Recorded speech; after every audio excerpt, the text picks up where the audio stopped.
Bu maşına pul tökməyə dəyməz. Donatello'nu alandan bəri ən çox oxuduğumuz cümlələrdən biri budur. Ona görə bugün ustaya gedəndə bizdən çox həyəcanlı olan varsa, o da şəhərlərdəki ekspertlər idi. Səhər Donatello'nu yola saldıq. İlk usta maşına baxdı, sürdü, baxdı, bir də sürdü, bir də baxdı. Sonra dedi ki, qardaş, mən bu maşının ustası deyiləm. Get Hilux Surf'un öz ustasını tap. Bunu eşidəndən sonra artıq bütün xəyallarımız puç olmuşdu. Görəsən ciddi nə problemi var ki, usta baxışdan imtina elədi deyə düşündük.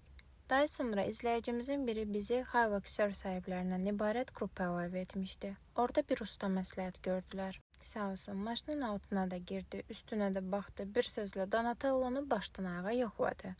Tormozun əsas silindrinin dəyişdirilməsi, motordakı yağın qapqara olması və askıda bir neçə xırda detalın yenilənməsi xaricində heç bir ciddi problemin olmaması bizi çox sevindirdi. Çünki bizim üçün əsas məsələ Donatello'nun sağlam olmasıydı. Tormozda dizələr, yağı da dəyişər, askı hissələri yenilənər. Bunlar həll olunan şeylərdir. İndi isə Donatello'nu yavaş-yavaş xəyalımızdakı vəziyyətə gətirməyə vaxtıdır. Buna görə də maşına pul tökməyə dəyməz yazan var. Deyəsən, hələ Donatello bizi çox macəralara aparacaq. Donatello'nun üzərində görəcəyimiz çox iş var. Ona görə bizi izləyin. Çünki bu maşının necə dəyişəcəyini biz də sizinlə birlikdə maraqla gözləyirik.